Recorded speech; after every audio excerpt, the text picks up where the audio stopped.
All right. Hi, everyone. If you don't know me, I am the Institute for Nonprofit News's membership coordinator. My name is Laura Bertacci.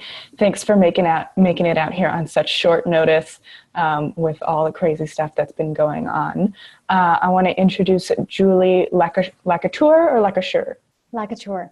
Lacouture, who is going to be guiding us on messaging and the most effective way to use Knight's materials and really just get the word out about this amazing matching grant opportunity. So without further ado, Julie, you have the floor. All right. Hi, everybody. Thank you so much for being here. We've been working at the last minute, just like you, and I think this is really, really exciting. So the purpose of this webinar is really just to give you a couple of tips. I know you guys are the experts of what you have going on locally, so I can just share some of the experience that I have.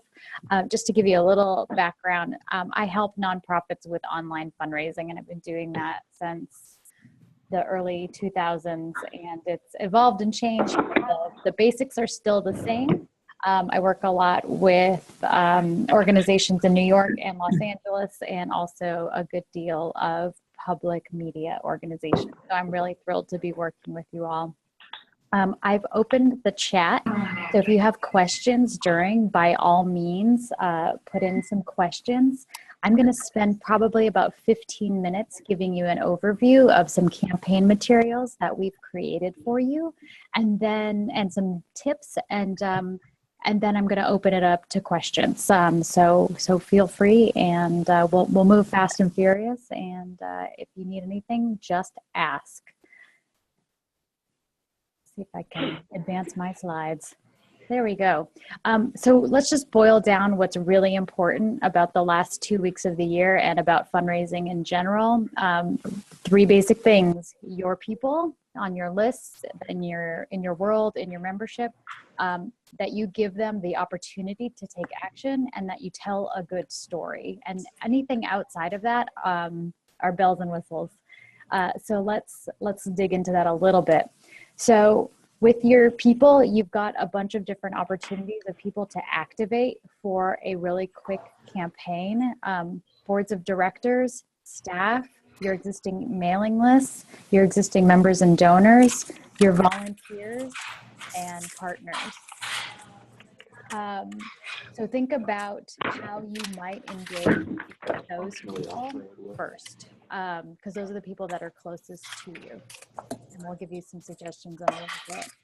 When we talk about the opportunity to act, it's just making sure that you're talking about your campaign everywhere you possibly can. So that's in person, by sending out emails, like when they are asked by a friend, or when there's someone personal in their network talking about the campaign, that the campaign is on your website. Your goal is for people to see the campaign everywhere in different forms. The rule of thumb is that somebody needs to see something 5 to 7 times in order to take action. Some people would say that's closer to 9 times. So it's in your best interest to get that everywhere. One quick, easy thing you can do that seems to be a great way to get the word out about stuff is to change the signature block in your email, just to link back to the campaign. You send a lot of emails in a day, so get a little free advertising space at the bottom of that. And then finally, the story you're telling. There are 4 things that make someone go from interested to being a donor. One is that it's an urgent ask, so it's time limited, which we definitely have here. One is that you've communicated the impact that they make, not the impact you make, but what their role is in it. There's a level of emotion, and that you communicate that you're an organization that they can trust. And there's a couple of different ways we can get through that. So some quick tips on engaging your people for a really quick end of the year campaign. Whenever you can, make it personal. That means segmenting your lists. And I know that a lot of you know this, so take from these tips what you can and what you can use. So The list that I usually have my clients make are who gets a personalized ask, who are those VIPs, who's the board member that we need to just pick up the phone and call and make a direct ask. Can we segment our list into people that care about similar things? So in most public media stations, we will have a list of people that are educators, and what's the best way to either ask an educator or get that group involved. For many campaigns, so my clients don't want to ask the teachers to give because they know that, oh, that's our big group of teachers and we don't want to put upon them anymore. We're really here as a resource for them. But we've been effective in saying, educators really care about us. Let's activate them to share the campaign. And then let's make an ask of our other lists. So there's different things there that you can do. And then finally, lapsed donors are going to be much different. You're going to communicate with a donor who gave 2 years ago and hasn't heard from you since. In a much different way, you're going to communicate with an active volunteer. So as much as you can get people into groups, get people into groups. Make it very easy to give. And what that means when we're doing these kind of things is very few click-throughs to get to the donation form, as directly as you can get people into the information you need. So if there's any form fields that you can take out quickly, I recommend having as few as possible there. This is especially true for boards of directors, give people ideas for being involved. Sometimes if we just say, hey, we have this campaign, there's a matching grant you can give, we miss opportunities to let people be more creative. So we were talking the other day about how to get boards of directors involved. And many people on boards think, oh, I'll just write a check, or I don't have anyone I can ask, when in fact they do. So it's trying to personalize what we ask of people. So with one board member saying, hey, you have a local business, might you think about putting up something in the lobby, some signage, or challenging people that you work with that are vendors to you that like doing business with you, you could challenge them to give as well, but just giving people ideas. And that's true also for email. So if we want people to share the campaign on Facebook, we have to directly ask them to share the campaign on Facebook and give them the language to do so. So we pitch ideas and show examples and let people pick how they want to be involved. And then finally, with people, just thank them. I think one of the really missed opportunities using social media is to publicly thank donors that are giving during the campaign. It's a way to keep talking about your campaign and thank your donors, just to call them out and do those thank yous. And that's very, very effective stuff. Creating those opportunities to give. One of the hardest things about campaigns is how to keep talking about it in a way that's fresh. It all goes very well usually for the first 4 days. And then after that, it kind of gets exhausting to kind of say what are the different ways we're going to talk about this. But we'll give you a couple of ideas there. And then with creating the opportunities to give, being very direct and staying focused on action. So it's really easy to write a very long email that talks about opportunity, like how the match came about and some of the stuff that you've done in the year or where you're going. But if you keep it very, very direct to the person, this is an email, we want you to participate, here's how you do it, it's going to be a lot more effective than an email that has a lot of information in it.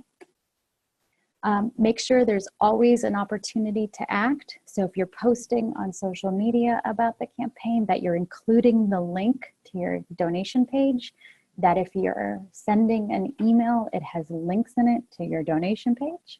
And that if you are having in-person events, that there is a way to give right there in person, that you have iPads or computers up with your donation page on them. On your website, just making sure that people can always access that donation page from whatever page they happen to be on. We've seen a lot of effectiveness with linking story pages, just having on the sidebar an ask to make a donation. Those are very, very effective. And then making it easy to share the campaign. And that means giving people the language to share the campaign and then having share buttons on your website. And then my best tip for campaign emails is link early and link often. Sometimes we write 3 paragraphs and at the end there's a give button. Try to see if you can make those emails have the link to the donation page and the ask in the first paragraph, and then in the last paragraph, and maybe one more in the middle. It works really well.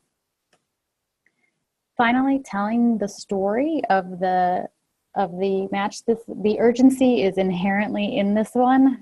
Time is running out. It's a limited time offer. People should respond really well to that. You might consider setting a goal for the next 2 weeks or the next month. Say, you know, we want to raise $25,000 in the next 30 days. And then the opportunity that gives you is that you have something to talk about each week. We are almost there. We're 30% the way there. We're 75% of the way there. It will take just 5 more donations to get us over the goal. That can be very effective. Your biggest deadline is the end of this year. I know that the matching grants go until January 19th, but the 10% of all giving in the United States happens the last few days of the year. So those are the days where we really see people take action. Time runs out at the end of the year. We're counting down everything. I would really aim for the end of the year to be your deadline. As much as you can, when you tell the story, make it about the person and not about your organization. So what does the person giving get from giving to you? They get a good feeling they're part of a bigger cause. They are taking a stand for something. They're supporting local high quality journalism. As much as you can, make it about them. Talk about the impact they will make. And of course, flattery will get you everywhere. We saw a campaign come out of, I want to say it was Arizona, where they talked about what commonalities people who gave to public radio shared. And they were more educated, they were more involved, they were more active. So they did a campaign that was like, we know you're the best of the best. And it did really quite well because it was talking about them. And then finally, when you tell the story, build trust. And what that means, how people evaluate if they trust something is a couple of different things. One is the email that is in front of them written professionally, and does it look good? Is the site look clean and professional, and is the experience easy? But the other part of that, I think, is a really good tool for you guys to use is having different high-profile people send out the campaign emails. Changing the sender is one of the easiest things you can do, and we see that a lot of people respond to different senders. So sometimes it's the executive director, sometimes it's a volunteer at the organization. Sometimes it's someone from the board of directors, but change that up and you'll see that you'll get a different audience engaged with each sender. So I've talked a bunch. I'll stop here and see if there's any questions on that, and then I will go through the campaign materials that you have. But I'll ask, are there any questions? Does anyone have anything they want to type into the chat? Just so everyone knows, I muted everyone because there was background noise. So if you want to ask a question with your voice, just unmute yourself using the little microphone in the bottom left corner of your window, or go ahead and type into the chat. I'll give it a minute because I know I just unloaded a lot of information. Okay. No questions, so we will look at some of the other things. So Laura has put up for you. Laura, can you see, am I on my right screen? Yep. Okay, great. So on the Institute for Nonprofit News site, Laura put together this very lovely and comprehensive post of all the materials that we have here. You have some great information from Knight Foundation. You have some great documents that they've created. And then we also went ahead and did a couple others. So I'm just going to walk you through what we've created. So the first thing I'm going to go over is a sample campaign calendar. And it looks like this. It's in Excel. And I broke down a couple different areas that you want to all kind of keep moving at the same time. So one is what you have on your website, one is what you're sending out via email, one is what you might be putting up on social media, one is how you might be working with ambassadors. So these are just champions of your cause. So it might be your board of directors, it might be your staff, it might be volunteers, it might be all of them. And then we just go I grouped them into like three days at a time. So you can kind of be flexible with your schedule. This is not set in stone. These were suggestions. You should use what works for you. So for example, just to get started, to kick it off, try to get language about the matching funds onto your donation page, around your website, on the homepage. We saw Maryland Reporter, I think, was it? Did an article today about the match, and they have that up on their website already, and I think that looks really good. And they also had it already up on their Facebook page.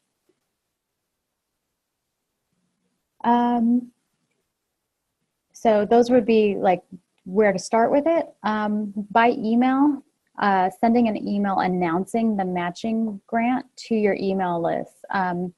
Obviously, you want to do it to people that have not donated yet this year, but we also created an email for you that you could do a softer ask to people that have already given this year. And basically what it says is, we know you've already given and thank you very much for that. But if you can, please consider giving again so we can take advantage of this match. If not, please help us share and spread the word about this. And it's a pretty effective way to engage existing donors. On social media, announcing the match. Since you have a month until these matching grant funds run out, you might want to think about having something fun that you do on social every Tuesday, like 2 for Tuesday, where you highlight the campaign just one more time, maybe via interesting or fun pictures. Two staff members wearing the same shirt, and that kind of fun stuff gets a lot of attention on social, but it would also call attention to your campaign. But if you consistently do it every Tuesday, you've kind of given yourself something to talk to for a month. Right away, though, I think the most important thing too is to get your ambassadors on board and figure out, can you talk to the board of directors about them sharing with their own networks this campaign, making their own asks? Are there pledges that you have during the year that haven't come in yet that you can get to come in during this matching grant? Can you figure out a way to get your volunteers and staff to take part? I've seen some really wonderful stuff with volunteers who don't usually tend to raise a lot of money, but they tend to do things that just have a really emotional pull to them. So we've seen volunteers say, we want to finish the year strong, and they've auctioned off them like an hour of their time. Oh, can you mute somebody?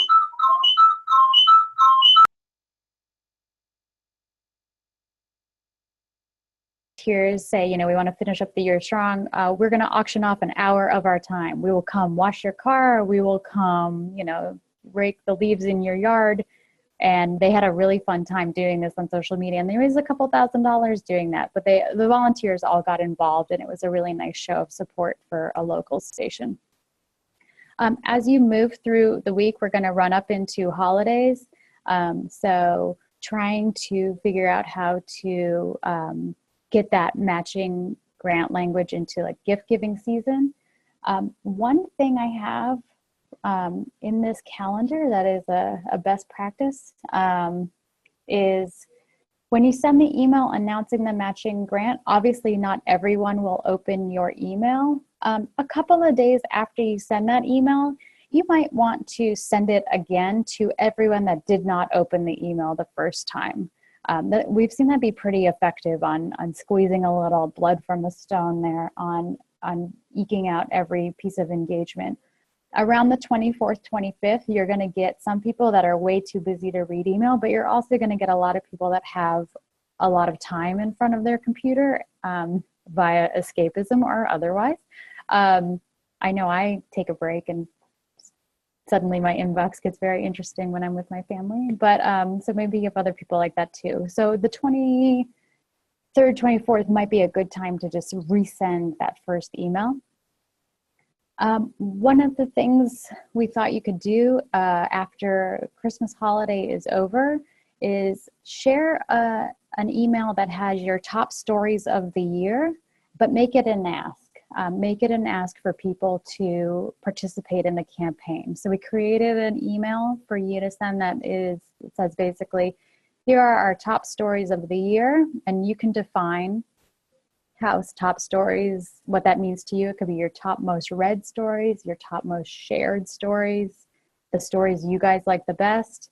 But ask them, would you have heard of these stories if not for, our organization?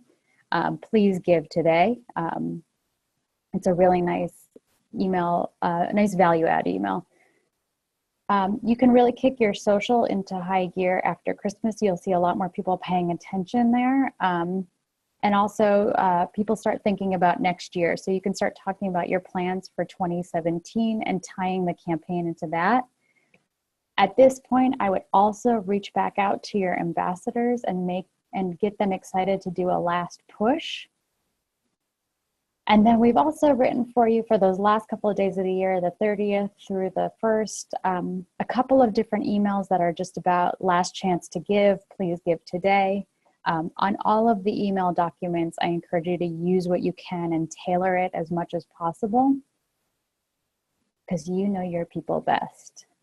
After the new year, it gets a little tricky because you have a couple more weeks of the matching grant, but it's not typically a very busy donation season.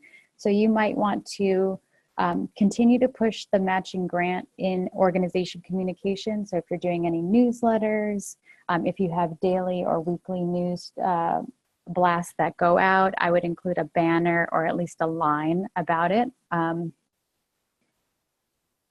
You could also pull a list of people and really push messaging of start the year off right with a donation. That would be fine to go to people that have not yet given and also people that have given recently. But you're going to probably be more successful in these first few weeks of the year with softer asks. Your ambassadors are really going to be where you want to lean. And then finally, we recommend wrapping up with an email on the day before the last day of the campaign that just thanks everyone for participating, but also makes one last ask. So it kind of serves a dual purpose of thanking people, but also giving them one last chance to give. So that is the calendar, and you have all of these documents right underneath it. So anything I mentioned in that calendar, you can download the beginning of, or the template for, and use that as your starting point. So all of those emails you can find right here, including one for your ambassadors to invite your board, volunteers, and staff to join in. So, questions?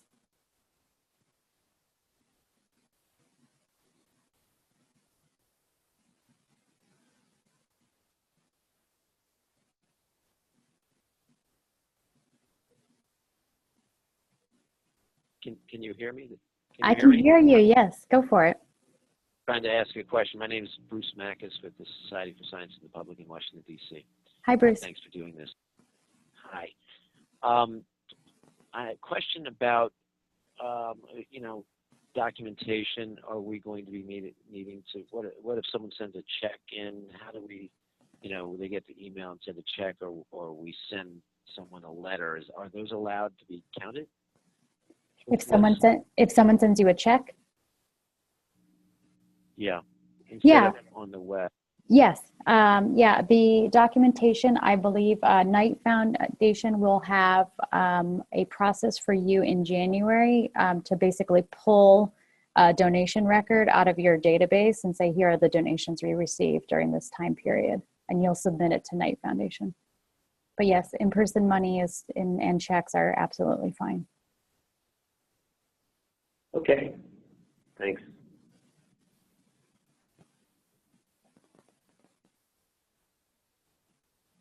I see a question here from Lillian. We don't have ambassadors. How do you suggest finding ambassadors? Yeah, so the ambassadors, I would say, are anybody that that has worked with your organization and that likes you. So they don't have to be in a formal role with your organization. One group I worked with, we used when we were trying to pull together, we were like, who really, really likes us? And it turned out for them, because they had a very small board of directors. So we used someone from the board, but it was all the other people that were in the building that they worked from got involved and helped them get the word out about a campaign and raise money. They were in a building with a couple other businesses in it, and former employees were really great ambassadors for them, and their volunteers that they had. So I would say start with who really, really likes us. I see a quick question. Taking out a Facebook ad to promote an ask would be effective. So yeah, I mean, Facebook ads can sometimes be effective. And I think the thing that I've seen with Facebook ads that makes the difference is how much brand awareness do you have? So I've seen a lot of Facebook ads from International Rescue Committee, IRC, and from the LA Food Bank this year. And I think it's because the refugee crisis, I think, is in the news. And so I think where they're being effective with those ads is giving people action on what they're seeing in the news. And then with the food bank, traditionally people give to food banks at this time of year. So they're kind of capitalizing on that. So I think that if you want to test a couple Facebook ads and see what the response is, I think there's a good amount of people out there that would give based on a reaction to the conversations happening right now about news and fake news and real news. I hope that answers that Facebook question. But I would test it first. And I think it's fine to spend money to raise money. We spend money when we use staff time. Okay.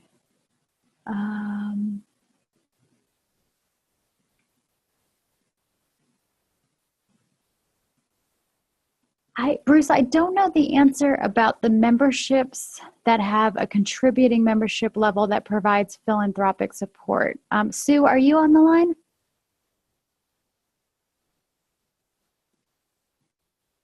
I don't believe she is. Okay. Bruce, we'll find the answer to that. And Laura, can we figure that one out? Probably. So after this session, I'll send out a follow-up email that will include this meeting recording, as well as Julie's great slides, a link to this page with all the resources and contact information. So I'll see what I can learn about that and get back to you, Bruce. If you want to send me an email at Laura, that's LAURA @INN.org, just so I have it, that'll be helpful. Great. So the other thing I wanted to make sure you all knew is on the first page of this slideshow, and then I think somewhere on this page, my email, feel free to email me and ask questions. I'm here for you for the next 2 weeks. We'll do another call on Friday just to go through maybe some stuff that we see is working or just to answer a couple more questions. So that'll be on this Friday. And then But feel free to email me if you have specific questions, and if you want to just like chat through some ideas, I'm here for you. So please, take advantage for that. So a couple other questions coming in. Loretta, I'm trying to find your membership question here. It was up higher. Yes. So people have suggested that they might give memberships to our organization as holiday gifts. Does that count? Let's see. So that is somebody giving somebody else a membership to the organization as a gift, right? Right. Okay. So I know Knight Foundation has some specifics around memberships, but in terms of like who gave the money, I don't think that would matter so much. Laura, can we also look into that specific thing? Cool. Let's see. Paula had a question. If donations are received for more than 1,000, will the Knight match cover the first 1,000 of that amount? If you get a $3,000 donation, will Knight match the first 1,000? And yes, the answer is yes to that one. That is in their FAQs. Any other questions?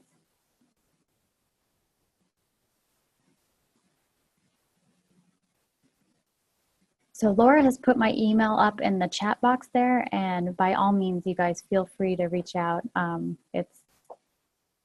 It'll be a fast and furious couple of weeks, but I think you'll do really well with this.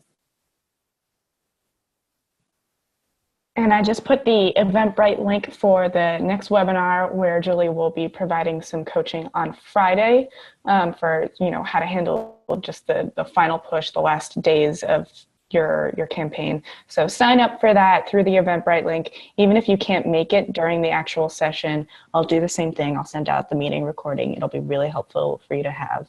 And that might also be a good time for you guys to workshop what you've done so far, what's working and what's not working, and what you should change. Did anyone have any examples of stuff they've done so far just today that they want to talk about? I don't know what's been put up so far. I was watching Twitter this morning and I saw a lot of stuff. All right, well, we'll collect some examples during the week. All right, well, thanks everyone for coming. I guess Julie and I will hang out if anyone wants to hang on the line, after everyone leaves, but want to be respectful of everyone's time. If you want to pop off, go for it. Otherwise, we'll be here for a few more minutes, and thanks so much for coming. Thanks, everyone.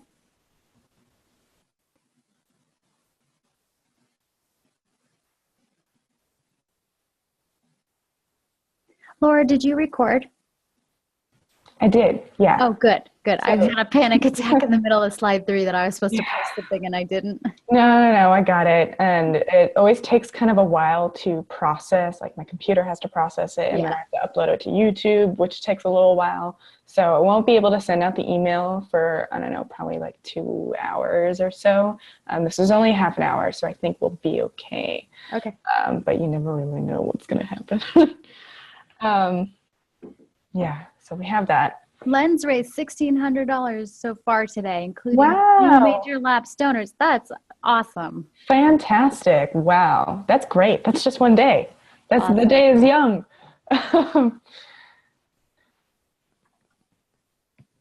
That's fantastic. I like hearing those things. Mm-hmm. Did we get to everyone's questions in the chat? Yeah, I scrolled up and scrolled down, and people were good about pointing me in the right direction if I missed one. So I think we're okay. I don't know, if we didn't address your question, go ahead, unmute yourself and speak out.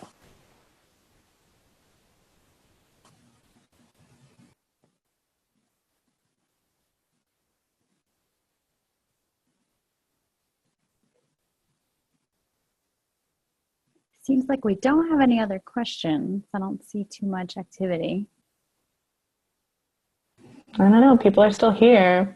They just want to see what we're going to talk about. I know. Guys, you're reporters. You ask the questions.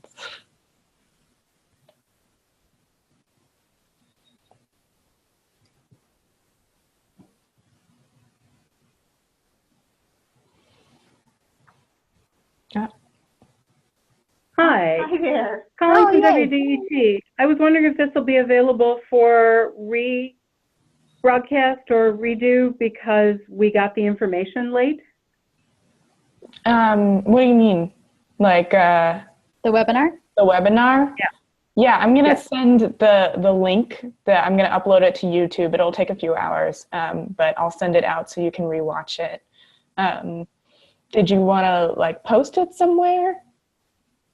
No, our internal team needs to get as much information as possible. Oh, sure. Absolutely. Please go ahead and share it with your team. And the PowerPoint presentation I used is also already up on the INN website. Mm-hmm. And We are not INN members. it's publicly available. So I'm going to include, I'll send a follow-up email to everyone who registered on Eventbrite. So you have, obviously, because you made it on the call, you registered on Eventbrite. So I'm going to send out a follow-up email that will have this meeting recording, contact information for myself and Julie, link to this page that has all these resources. They're up. You can do whatever you need with them, as well as the slides for this. So please, yes, share with your staff. We want you to take advantage of this. Fantastic. Thank you. Yeah, and if you go to inn.org, you'll see a link on their homepage that says the news match documents, and you can find stuff in there. Okay, I will be looking for that. Thank you so much. Thanks for joining.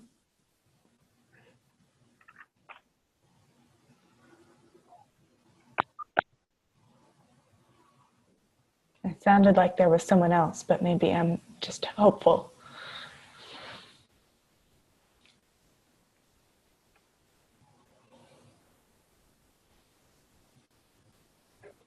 Since we still have someone from Minnesota Post on, I'm going to take a minute because I'm checking the site because I think this was my favorite banner I saw.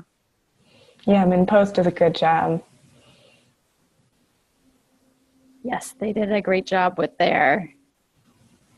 Look at that. Nice work, Minnesota Post.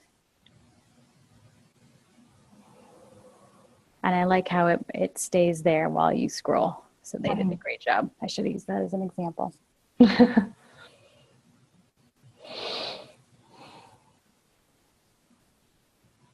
I suspect that anyone who is left is not with us necessarily. I think we're good.